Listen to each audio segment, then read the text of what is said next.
విదేశాల్లో మైనింగ్ కార్యకలాపాలు చేపట్టేందుకు ఏపీ ఖనిజ అభివృద్ధి సంస్థ ఆలోచన చేస్తున్నది.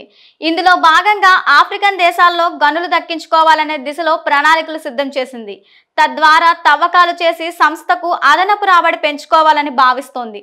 సంస్థకు దశాబ్దాల తరబడి మగ్గంపేట, ముగ్గురాయి తవ్వకాల్లో అనుభవం ఉంది. చీమకుర్తిలో గ్రానైట్ లీజులను కూడా నిర్వహిస్తోంది. కొంతకాలంగా మధ్యప్రదేశ్లోని సులియారియాలో బొగ్గు గనుల తవ్వకాలు ఆరంభించింది.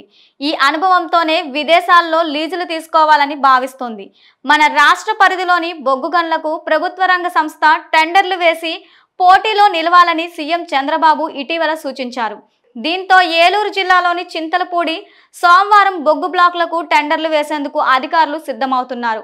సోమవారం బ్లాక్లో సగటున G13 రకం బొగ్గు లభిస్తుంది. ఇది 38.08 చదరపు కిలోమీటర్ల మేర విస్తరించి ఉంది.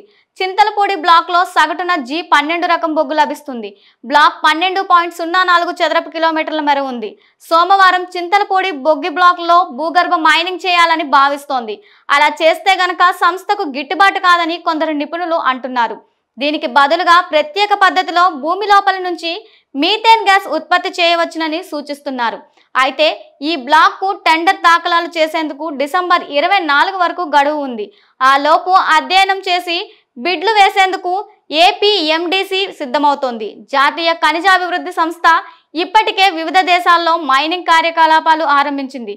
అదేవిధంగా ఏపీఎండీసీ కూడా ప్రణాళిక సిద్ధం చేసుకుంటోంది.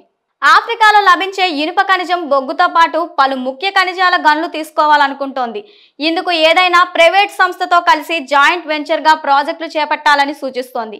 ఏ దేశాల్లో ఏ గనులు దక్కించుకుంటే రాబడి వచ్చే అవకాశం ఉందో అధ్యయనం చేయాలంటూ సలహా సంస్థ KPMGని ఆదేశించింది. ఈ మేరకు కసరత్తు మొదలైంది. త్వరలో దీనిపై ముందడుగు పడే అవకాశం ఉందని ఏపీఎండీసీ వర్గాలు తెలిపాయి.